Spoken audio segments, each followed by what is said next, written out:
Nothing But the Words, episode number 124, Writing a Book to Create Real Social Change.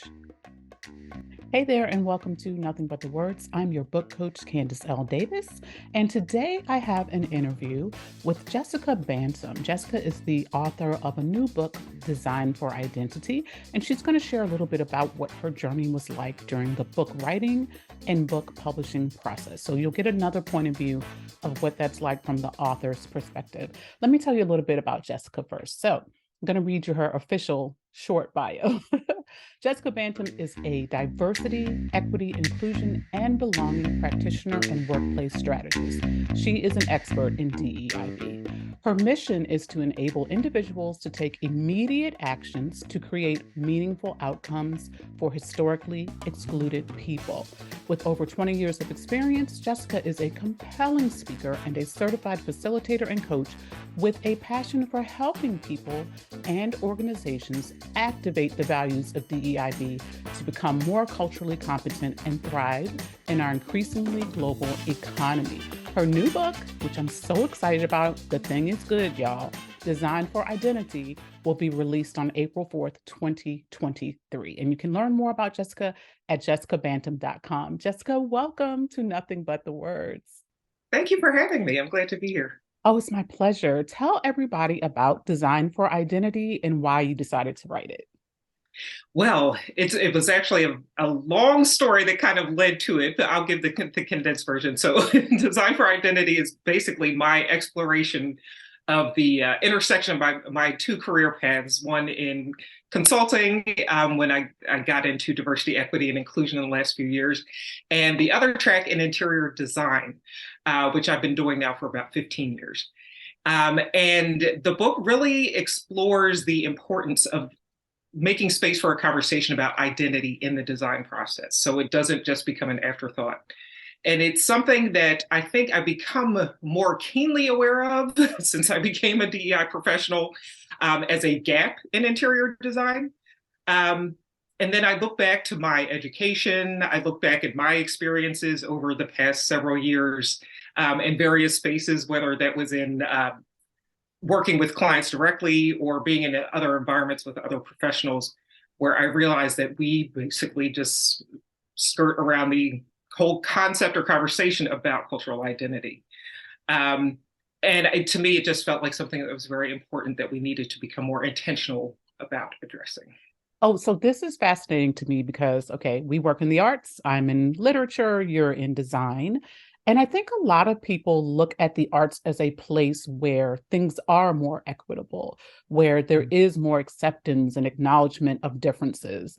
And it's not the case in publishing. If you look at books that are being published, they're still mostly white men who are getting deals to publish books. That's just the reality of it.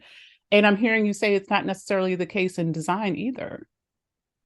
Yeah, and it is interesting because when I think about art and I think about like artistic expression, you do think about pouring something of yourself into what you're doing.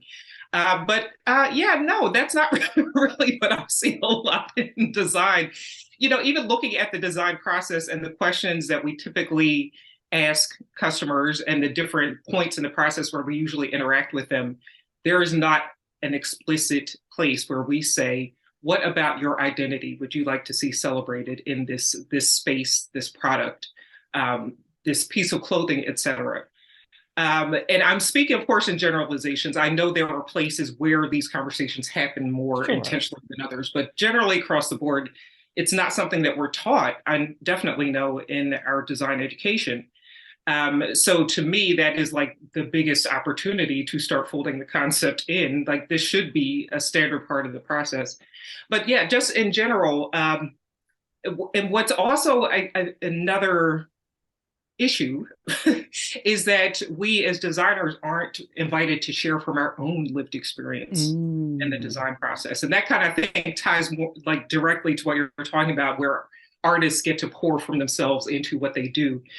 There's still not a space in most design environments where designers can share from that personal lens. And in a lot of instances, it is usually because there is a very homogenous group, in these design environments, and where there are few people who are part of underrepresented or marginalized groups, there's usually apprehension, maybe just straight up fear about disclosing anything about their identity in that environment and in that space. But the book also gets to how we need to get past that, because there's a lot of valuable information and knowledge and perspectives that designers could tap into by even opening the conversation among the people in the room. So when you talk about underrepresented groups, I know a lot of people immediately go to ethnicity, right? But you cover way more than that in your work, and you cover way more than that in your book. What does that actually mean? Who are we including in underrepresented and marginalized groups? Yes, I'm very glad you bring that up, because a lot of times when people hear DEI, they go right to race, ethnicity, and gender. But there are so many other dimensions of who we are. I think those are the easy go-tos because they're pretty visible. And also because other ones may be a little tricky area to get into. But we are talking about sexual orientation, age, religion, ability, socioeconomic status. I mean, it could be body size. Like, there are so many things about us that we don't intentionally, that we don't bring into the conversation. And some of those things that are kind of hidden identifiers.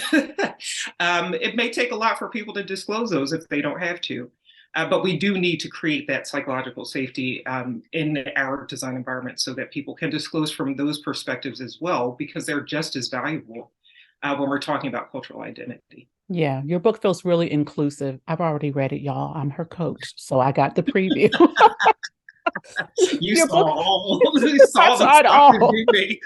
I loved it. And I will say, even before I say what I was getting ready to ask, you were a dream coaching client. And I mean a dream client. And here's why: you took your process so seriously. Like, you showed up, and it's not like you just had nothing else to do, right? You have an incredibly busy schedule, incredibly busy, but you took it so seriously. And I believe it's because you saw the value of this book. Like, what do you want this book to do in the world when it's released in April? Yeah, I honestly, the vision for what it will do was what helped me get past all of my stuff to get it done. I really hope that this book will open a dialogue across design industries. I know I mentioned my background is in interior design, but looking at fashion design, product design, UI UX design. Um, the hope is that this will become an intentional part of our process and our normal day-to-day engagement among our colleagues and also with our customers. And it's something that we just can't ignore anymore. It's to ignore identity is to erase, it is to do harm, it is to diminish people who have already been diminished, erased, and harmed in so many other ways and aspects of our lives. But designers design for everybody. Yeah. So we can't ignore the people who've been marginalized. We can't ignore those identities that aren't often brought into the conversation. And my hope, once again, I mentioned that I speak in generalizations. I know there are people who are doing this, who are designing with identity in mind. There are firms that are, leaning into this a little more than others. My hope is that the book will help create a dialogue across industries so that people can share it. I've tried this. This was a successful approach for us. I tried this, it failed miserably. But that's how we learn, and that's how we grow, and that's how a lot of anything around DEI is about us getting used to having conversations we just don't have. And I'm really hoping that this book will help broaden that dialogue. And that was what kept me going, because I have all the fears that everyone else has had. I've had some of the fits and starts. But especially right now, I feel like this message is just really timely, and I'm concerned about people and organizations losing whatever momentum there is left from the summer of 2020. Yeah.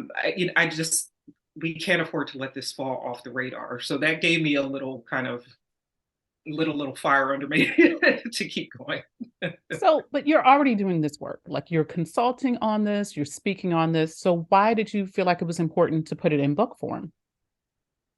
One, because I didn't see it anywhere. That was one of the things I did look into to see, I think what most authors or, aspiring authors would do is look to see what's out there. I didn't see anything else that was addressing this. And I thought a book was especially important, one, because I knew I wanted to get all my ideas out in one thing or one place. I write a blog, I've written essays and posted them on Medium and things like that, but I wanted to get all my thoughts in one place.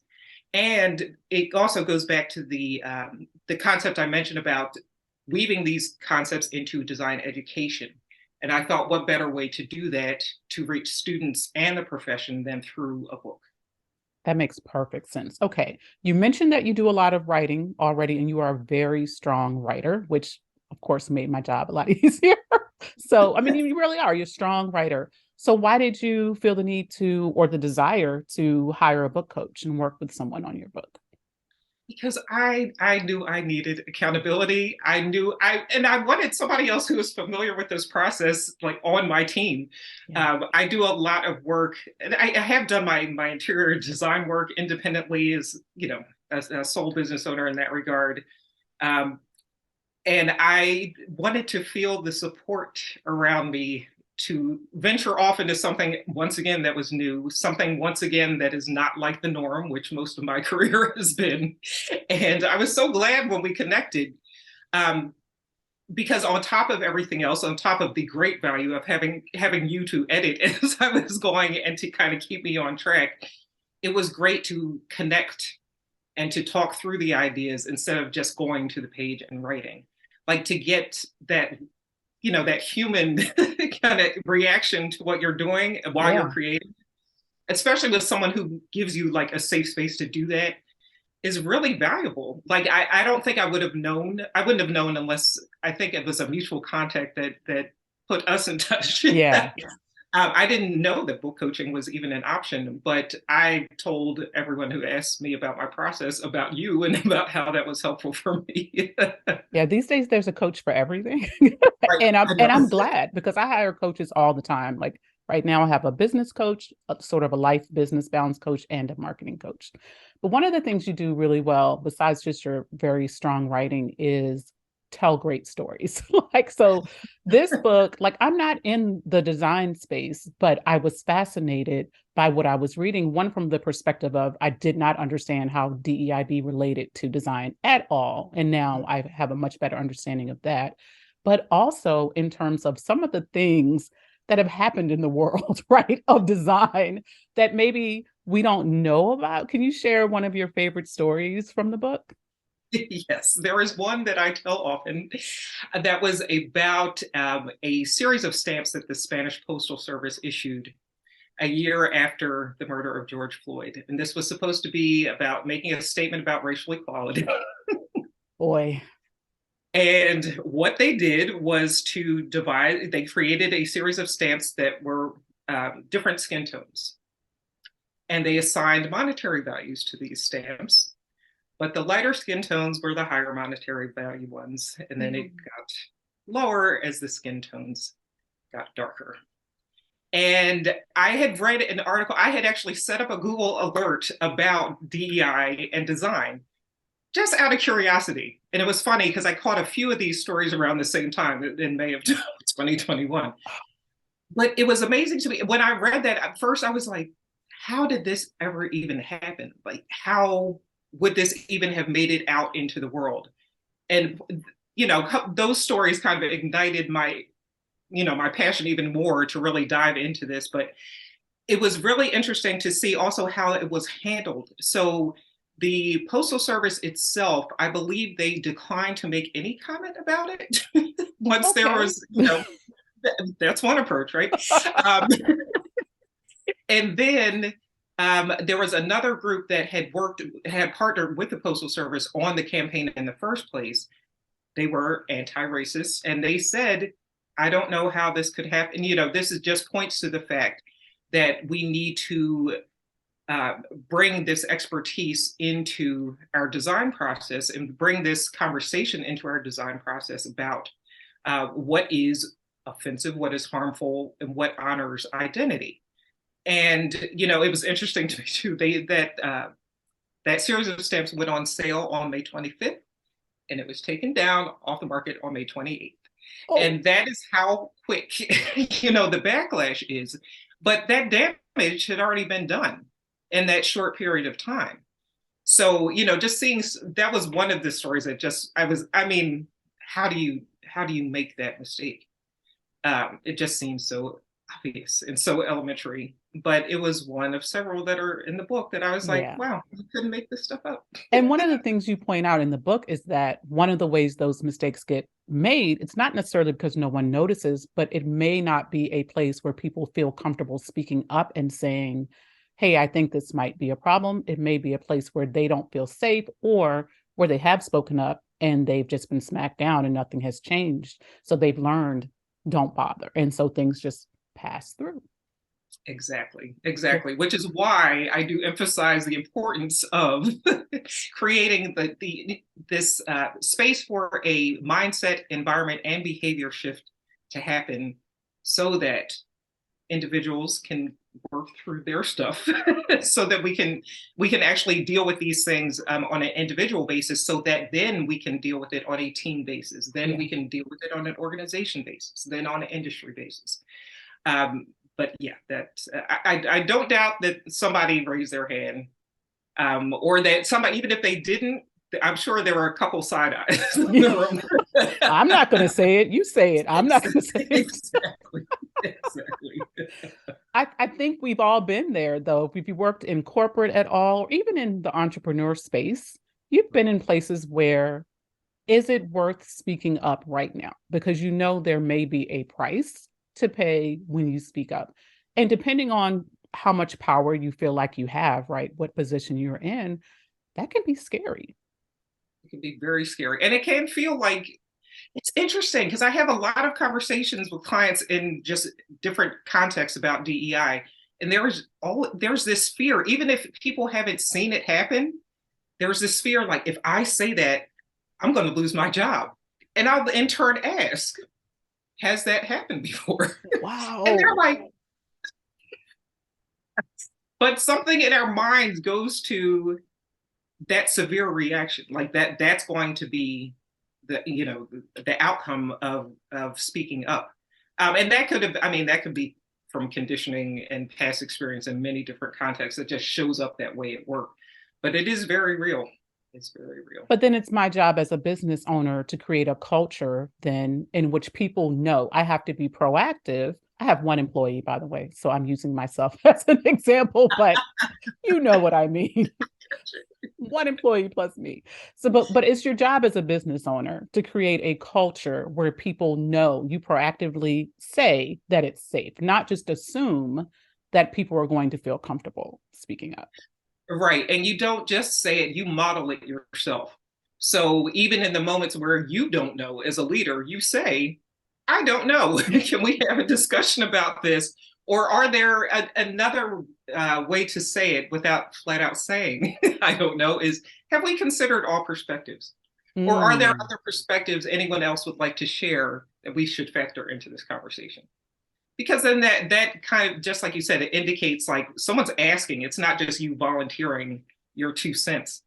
That changes the tone and can bring down people's guard some. But then there's also, what do you do with the information when people share it? Do you acknowledge it? Do you embrace it? Do you say, okay, tell me more so I can figure out the best way, what we should do with this information? Or do you say, you listen to people and then it's like, oh, okay, good to know. And then you completely ignore it. I mean, that's, you just, you might as well have never asked a question in the first place. Nothing and changes. On top of that, now you've done harm because people don't believe it. They won't believe it when you ask the question again. Yeah. So you make it really clear in your book, though, how people who are in charge can start implementing these changes. You give them really specific steps, which I love. Your book is very organized. So if people kind of come into it, like really approaching it from a space of wanting to learn, you walk them step by step through a process to do that. What was the outlining process for you like? Yeah, it was interesting because I think like a consultant. So I'm used to giving guidance. And then I also have the coaching and facilitation background. So I think all of that kind of played into my approach with the book.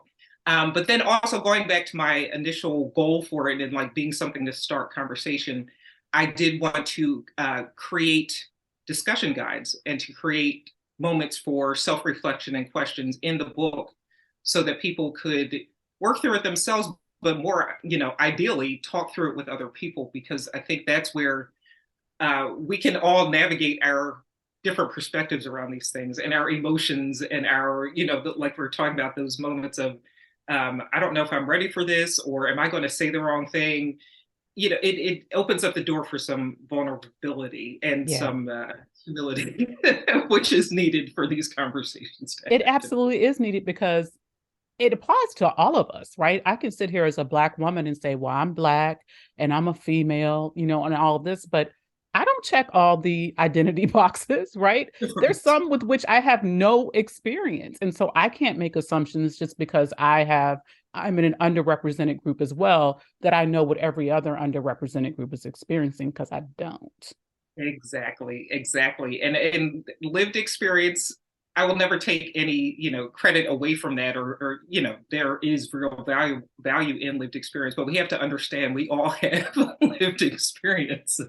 Um, some of ours just shows up in different ways. I'm sorry, we don't all have lived experience, is specifically the experience of people in marginalized groups, but we can be marginalized in different ways. It's what I meant to say, and how I should have framed that.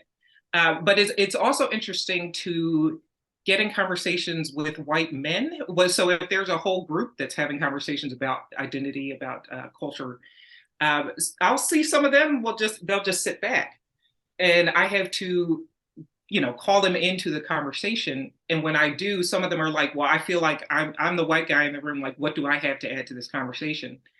And I tell them this needs to be a dialogue, which requires everybody. Yeah. you know Yeah. and it is not on people from marginalized groups to educate you, so you don't get to just sit back and listen or observe. You have to lean in. You have to show people that you care about this, that you want to learn. And yes, you do have perspectives to add. We all have perspectives to add to the conversation, or even just questions. That creates the dialogue, that opens the doors, that shows engagement, that shows that you care. Yeah. So all of us need to do that to really move these conversations forward in a productive way. I'm super excited about Design for Identity because I think it's going to make it easier for people. Yes, it's written for people in design, but I'll be honest, it could really be used in any industry. I don't care what industry you work in. You could use the process that Jessica lays out in her book. You're super organized. You're a great storyteller. You're a strong writer. What was the most challenging part of this process of writing your book for you? Some days just sitting down to do it. some things were so just caught up in my head. I was like, just get it out, just get it out. And there was the chapter on the Design for Identity blueprint, which literally is like the solution in the book. That was something where I literally had to sketch things out on a whiteboard, because I think I had the ideas, but I hadn't pulled it all together. And I wanted to make sure that I conveyed it in a way that was going to resonate with people, that was easy enough to kind of relate to. So I think that was the most challenging, just because that required the most kind of intense concentration and also thought about, like, how is this really going to be perceived? And I wanted it to be simple. The book is not long. I'm a concise communicator. Yes. And I wanted it to get the point across and not lose people's attention. So I think all of that was kind of spinning in my head while I was trying to get everything out. So you went to the whiteboard and just really honed your process there on the whiteboard so that then you could write about it in the book. Yes. I Yep. love that. That's such a great idea. What has the publishing process been like for you? Actually, the most challenging part for me was figuring out which path to choose for publishing. Because once again, new author, I was not familiar with any of this beyond like a couple things I had learned in workshops. Um, so I think it was more like that moment of what is the right path for me, and trying to choose. So I asked a lot of authors what their experiences had been with traditional publishers. I knew a few people who had self-published, and I was just trying to figure out, like, well, what's right for me? Yeah. And I landed on hybrid publishing, which so I rolled out traditional publishing, one, because I want the copyright to my material. Two, I mean, there were things about the royalties and all that too, but it was also the idea of me having to pitch my idea or pay somebody to pitch my idea to Yeah. publishers. I was like, one, I don't have time. Like, why? This needs to get out, and it needs to get out. Yeah. So there were things about that process that just I knew it wasn't going to be the right path for me. And also the fact that I was exploring something that was new. So I had talked, for example, to a traditional publisher who published DEI books, and they were like, wow, this is really interesting, but we don't do design. And then there were very few, I had a hard time finding publishers of design books. But when I looked at what they created, it was mostly literally like design, like, oh, a book of images of Yeah. houses, a book of images of graphic design, things like that. So that was another thing where I was like, I can't keep waiting to try to figure out who's going to bite on this. And there was the fact that it was a DEI book written by me as a Black woman that I didn't want to be written out of. I didn't want my voice to be written out of, so it's more, digestible for the public or have more appeal or it's more marketable. Mm-hmm. I wanted it to be I said what I said. You definitely did. So, so I started looking at self-publishing, but then I also recognized I have a full-time job and many other things on my plate. I don't have it in me to learn the publishing process, to do this the way I want it to be done, in an expeditious way, and not with a lot of trial and error, which can be expensive. Yeah. And self-publishing too. So I had a vision. I knew my final product had to appeal visually to designers. I wanted it to look like something I would be proud of, like as a designer, but also as an author, as a professional, as someone this many decades into their career. Yes. So I figured that, I found a hybrid publisher through another contact of mine who had published his books through them, and had a conversation. It was a big investment. It was a big. It's not cheap. But you're It's paying for the quality that you're receiving in terms of all of the services they provide.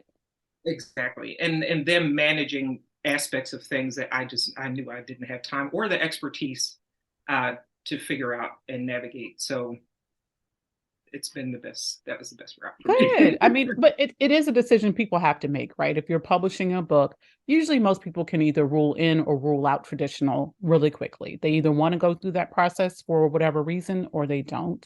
But then you do have to choose between self-publishing, which means you're in charge of everything, and hybrid publishing, where you give up a little bit of control, but you pay more money, but you get a lot more hands-on services from them. So if that's the best path for you, that's the best path for you. Now, we're getting very close to your launch date. We're recording this at the beginning of March. Your launch date is April 4th. Is that your launch date? Yes. And it's right down the road. I know it's a lot of work to plan a launch. Tell us about your launch and how you plan to keep getting Design for Identity out to the world. Yes, so that was another thing that factored into my decision to go with a hybrid publisher. Was they don't do marketing for me, but they gave me insights around marketing strategy, which was very, very helpful. But then once again, I said, I have some background in marketing, but it's still not my area of expertise. I'm going to look into somebody else handling this for me. So once again, talk to some other authors about what they did about marketing and like really preparing for an effective launch. Because I know a lot of people too who they were perfectly fine. I intentionally went with Amazon. It's out there in the world. It is what it is. Like some people maybe didn't intend for like a big bang around their launch. Yeah. And that was perfectly fine. I, on the other hand, really want people to see this once again, not just for selfish reasons, but because I really want the message out there. So I chose to hire a publicist who is I've been working with since January to strategize and look at getting some media exposure, helping me schedule an actual launch event, which I'm looking forward to April 11th. So, to me, like that was important to have somebody who has the expertise who has the context, who has the time, Yeah. of course, time I'm paying for, but has the time to do this the right way. And I once again, I mentioned I had talked to a lot of different authors about their experience and their recommendations with this. And I learned the information I gathered from all of that was that I needed to find a publicist who knows book launches, like not just a publicist who does PR generally. And for me, it was interesting because I also got pointed to somebody who was a couple of resources who focus on design. I was like, I don't know that that's necessarily it either. No. So to me, it was really about finding someone who knows how to get a book out in the world. Like my book is 1 in a billion. I need all the help I can get in making sure, like getting through the noise and getting it in front of people. So that felt like the best route for me to go. But I love that because everybody's book is 1 in a billion, right? There are thousands of books published literally every day. And while I love that we have hybrid publishing now and independent and self-publishing now, because no one needs permission to publish their book, it also means that there are lots of books published every day. And you've already taken the steps to like raise your book above the crowd because you've invested so deeply in putting your knowledge and your wisdom and your expertise in that book, and also making sure that every part of it represents you well. So the cover design is amazing. I love the cover of your book. It came out great, which it better be because you're a designer, right? So we expect no less from you, my friend. Like it better be great. And it is great. And I'm sure the interior layout will be just as beautiful. And you've gotten it well edited. Everything you can do to make your book stand next to a book that came from one of the big 5 publishers. I think they're down to 5 now. They keep merging. Has been done. So you could literally put your book on the bookshelf next to any one of those, and it is not going to stand out as an independently published book. It's going to blend right in, not in a bad way, not in getting lost, because once you see the cover, you're never going to forget it. It's not going to blend in that way, but it will fit right along with those books that have come from a quote unquote professional publisher because you did it professionally from beginning to end. Yeah, and that was my goal. As I sat there writing some of it in Barnes and Noble, looking at the shelves around me, it's like my book needs to look like it belongs here. It can't be like which of these things is not like the others. It can't. No, it can't. It can't. So I am very pleased. Now to that point too, I hadn't given as much thought as was required around what the interior layout should look like down to things like what fonts I preferred and what made sense. From the accessibility and design side of me, I'm also thinking about how do we make this most accessible? How do we make sure this is not just pretty, but it's actually legible? Think about things like color contrast, all of that. Yeah. But I'm glad that I had the latitude to figure all those things out with the guidance from the resources that my hybrid publisher had, so we could collaborate and make sure that it came out in a very professional way, and in a way that, I also didn't want to come to them with ideas and they just kind of regurgitate it and make it a little prettier. They took it and I gave them inspiration images. I had some books that I had read in the past that I was like, please take a look at this because I love the way they did call outs here, the way they did certain features throughout the book or even on the cover. So it was nice to be able to have those professionals who could be like, okay, I'm absorbing all this, I'm processing this, and I'm still giving you something that's unique. And the end product is something like, I love it, but I never could have envisioned it. And that makes me excited. That is so exciting. Like, I'm so excited to hold this book. This is like my favorite part of the process, y'all. Like, I love coaching every bit of it, but getting the book in my hand is like, oh, my godchild has arrived, right? It's like my little godchild has arrived, and I'm excited about it. So I am just super excited for your launch and everything you have coming up. I know that you're going to go well beyond the launch in terms of promoting this book. You're not going to just launch it and go away because you're so invested in the message. So are you speaking? What kinds of things are you doing beyond the launch to get Design for Identity out to the world? Yes, I'm actually excited. So I've been approached by a couple of design firms who are looking at it for like a book club, like a Oh, firm-wide book club, which wow. love that idea. So I would, I could come in and guide conversations around the book. I've been contacted through a couple university programs about coming to speak for them, which is amazing too. Like I love that. That's one of the audiences I really want to get in front of. And not just the students, but the faculty too, because the students can't learn about it if the faculty isn't comfortable talking about it. So that's another, area that I'm really hoping will grow, so that conversation can really kind of take root. And I mean, there's a lot of learning to be done in this, and I think if educators especially look at this as like an adventure I can take with the students, like we can learn together. But also the younger generations are looking for any type of organization, whether it's a university or business, to step up around DEI. So this is a great way to show that there is a real commitment there. I love that. You're providing a resource that is much needed in this book. So tell everybody where they can find out more about you and more about Design for Identity. Sure, sure. So everybody can go to jessicabantom.com to pre-order the book, to get information about it, to contact me if you're interested in collaborating or you're looking for a speaker. And I am also very, very engaged on LinkedIn and Instagram. So they're definitely good platforms to hit me. Awesome. And all of Jessica's information will be in the podcast description and also in the book notes on my website, CandiceLDavis.com/podcast. Jessica, thank you so much for joining me. This is super fun. Thank you. Thank you. I knew this would be a great experience here talking to you. I'm glad you made it. It's so fantastic. Thank you. That's all for this week's episode, my friends. Thanks for listening to Nothing But the Words. I'm your book coach, Candice L. Davis, and I'll see you next time.